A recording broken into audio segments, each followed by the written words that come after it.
औज़ुबिल्लाहिमिनश्शैतानिर्रजीम बिस्मिल्लाहिर्रहमानिर्रहीम वल अस्र इन्नल इंसान लफ़ी खुस्र इल्लल्लज़ीना आमनू व अमिलुस्सालिहाति व तवासौ बिल हक़्क़ि व तवासौ बिस्सब्र। सदक़ल्लाहुल अज़ीम। हम सूरह असर पढ़ रहे हैं और सूरह असर पढ़ते हुए हमने सबसे ज़्यादा बात इसकी इम्पोर्टेंस पे की थी कि सूरह असर एक बहुत इम्पोर्टेंट सूरत है। इसको याद करना, इसकी तज़कीर, इसको बार बार और हर रोज़ याद करना इंतहाई ज़रूरी है। और इसकी इम्पोर्टेंस ये है कि इसमें अल्लाह रब्बुल इज़्ज़त ने हमारे एक नुकसान की खबर दी है। और नुकसान एक ऐसी चीज़ है कि किसी को भी अगर किसी बताया जाए कि ये तुम्हारा नुकसान होने वाला है तो उसको फिक्र ये पड़ जाती कि मैं इस नुकसान से कैसे बचूं। तो अल्लाह रब्बुल इज़्ज़त ने इसी सूरह के आखिर में हमें जो है इस नुकसान से, इस खसारे से बचने की एक राह भी बताई है, जिसमें कि पहली चीज़ जो है वो ईमान का फरमाया गया है कि ईमान के बारे में कि इल्लल्लज़ीना आमनू व अमिलुस्सालिहात व तवासौ बिल हक़्क़ि व तवासौ बिस्सब्र, के सवाए उन लोगों के जो ईमान लाए, जिन्होंने नेक काम किए, हक बात की नसीहत की और सब्र की तलकीन की।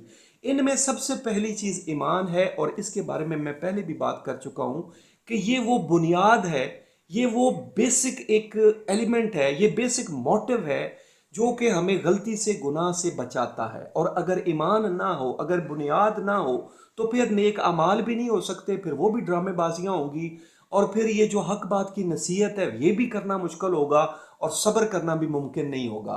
यानी ये वो बुनियाद है जो बाकी तीनों चीज़ों पर, बाकी तीनों शराइत पर असरअंदाज होगी। और ईमान के बारे में तो मैं बहुत बात करना चाहता हूँ, बहुत कुछ है मेरे पास बात करने के लिए, लेकिन हकीकत ये है कि ईमान एक ऐसी चीज़ है कि ये बातों से, यानी किसी की बातें सुनने से, किसी की वाज़ व नसीहत से, हत्ता कि किसी के जो है वो कुर्ब से, किसी की महफिल में बैठ जाने से ईमान हासिल नहीं हो सकता। ईमान हासिल होने की सिर्फ एक ही तरीका है और एक ही शर्त है जिसकी आज हम बात करेंगे। और वो एक तरीका और वह तरीका ये है कि ईमान सिर्फ और सिर्फ अल्लाह रब्बुल इज़्ज़त की रज़ा से हासिल होता है, अल्लाह रब्बुल इज़्ज़त के इज़्न से हासिल होता है। कुरान पाक में फरमाया गया कि वमा कान लिनफ्सिन अन तुमिन इल्ला बिइज़्निल्लाह, कि किसी शख्स में ये मुमकिन नहीं कि वो अल्लाह के हुक्म के बगैर ईमान ले आए। यानी ईमान एक इतनी बड़ी नेमत है, एक इतनी बड़ी रहमत है कि इसका फ़ैसला अल्लाह रब्बुल इज़्ज़त की तरफ से होता है। और इसका ये एक और भी इसकी साइड देख लीजिए कि आपको याद है कि नबी पाक सल्लल्लाहु अलैहि वसल्लम अपने लोगों के लिए बहुत फ़िक्रमंद रहा करते थे। वो तो रहमतुल्लिल आलमीन थे, हर शख्स की भलाई, हर शख्स की अच्छाई चाहते थे और इतना फ़िक्र में पड़ते थे कि अपने आप को जो है वो परेशान और उदास कर देते थे। तो अल्लाह रब्बुल इज़्ज़त ने उन्हीं लोगों के बारे में फ़रमाया था कि फ़लअल्लाह का बाखिर नफ्सक अल्ला यकूनू मोमिनीन, कि क्या आप इन लोगों अपने आप को हलकान कर लेंगे कि ये लोग ईमान नहीं लाते।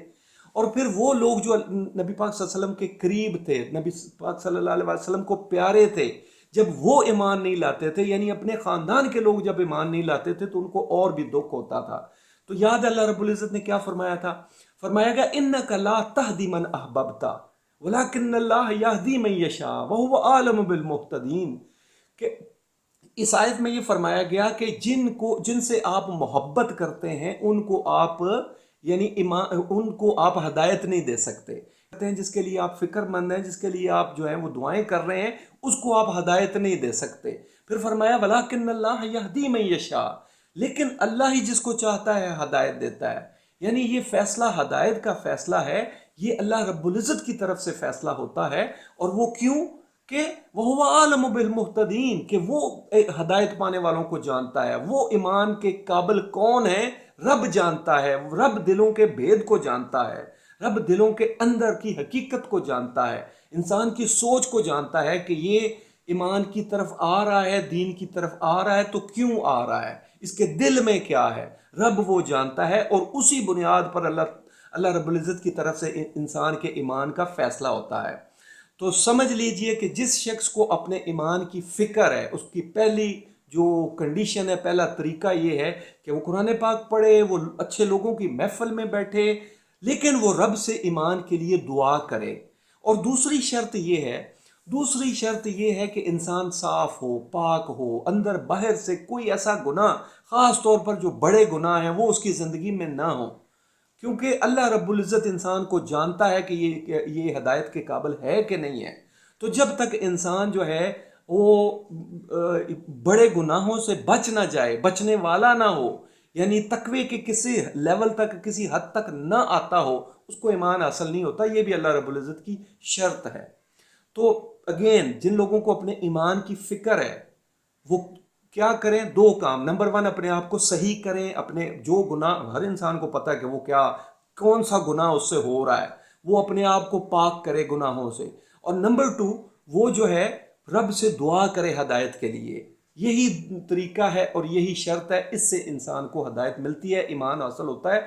और ईमान एक बहुत बड़ी दौलत है। आजकल हमारी सबसे पहला सवाल होता है कि हमें क्या मिलेगा। तो ईमान एक ऐसी चीज़ है, समझ लीजिए कि ज़िंदगी ही आसान हो जाएगी, पुरस्कून हो जाएगी। ये सबसे बड़ा उसकी दौलत, ये सबसे बड़ा उसका जो असर है। राइट। अब सब लोग यही कहेंगे कि उसको ये फिक्र नहीं है कि वो ईमान वाले हैं, सब लोग यही कहेंगे। तो उसका मैं एक तरीका बताता हूँ कि किस को फिक्र होनी चाहिए। और ये मैं नहीं बताऊंगा, ये अल्लाह रब्बुल इज़्ज़त की आयत से ही मैं आपको बताऊंगा। सूरह बकरा की ही आयत है। फरमाया गया, वस्तईनु बिस्सब्र वस्सलात व इन्नहा लकबीरतुन इल्ला अलल खाशिन अल्लज़ीना यज़ुन्नून अन्नहुम मुलाकू रब्बिहिम व अन्नहुम इलैहि राजिऊन। फरमाया गया कि सब्र से, नमाज और सब्र से मदद हासिल किया करो। और फिर फरमाया गया कि ये जो है वो मुश्किल काम है, यानी सब्र और नमाज, और सब्र के साथ नमाज, इसकी डिटेल में किसी दिन बाद में बात करेंगे कि ये इसका क्या मफहूम है। लेकिन ये सब्र और नमाज को फरमाया गया कि ये मुश्किल काम है, लेकिन उन लोगों के लिए नहीं जो ईमान वाले हैं, उन लोगों के लिए नहीं जो ये यकीन करने वाले हैं कि वो एक दिन अल्लाह रब्बुल इज़्ज़त के हुजूर पेश होंगे, अल्लाह रब्बुल इज़्ज़त को जो है वो जवाब दे होंगे। तो उन लोगों के लिए फिर ये मुश्किल नहीं है। तो कंडीशन ये है, लिटमस टेस्ट ये है कि अपने ईमान का खुद ना फैसला करें कि आप में ईमान है कि नहीं। सिर्फ ये देखें कि ये जो आवाज़ आ रही है हय्या अलस सलाह हय्या अलल फलाह की, ये आपको उठाती है, हिलाती है, जगाती है कि नहीं। अगर ये आपको कोई मूव नहीं करती ये आवाज़, और आप पड़े रहते हैं, टीवी देखते रहते हैं, बैठे रहते हैं, तो समझ लीजिए कि आप में ईमान की कमी है। अगर आप नमाज की तरफ नहीं भागते तो समझ लीजिए कि ये आपको अपने ईमान की फ़िक्र करनी चाहिए, और आपको वही दो काम करने चाहिए। अपनी ज़िंदगी से गलती गुनाह को ख़त्म करना चाहिए और अपने रब से दुआ करनी चाहिए। ज़िंदगी बदलेगी और पॉजिटिव बदलेगी और बेहतरी की तरफ बदलेगी। राइट। आपकी ज़िंदगी आसान हो जाएगी, बेहतर हो जाएगी, और आप सबसे बढ़ के उस खसारे से बचने वाले बन जाएंगे जिसका इस आयत में जिक्र किया गया है। अल्लाह रब्बुल इज़्ज़त हमारी मदद फरमाए इन बातों को समझना और इन पर अमल करना।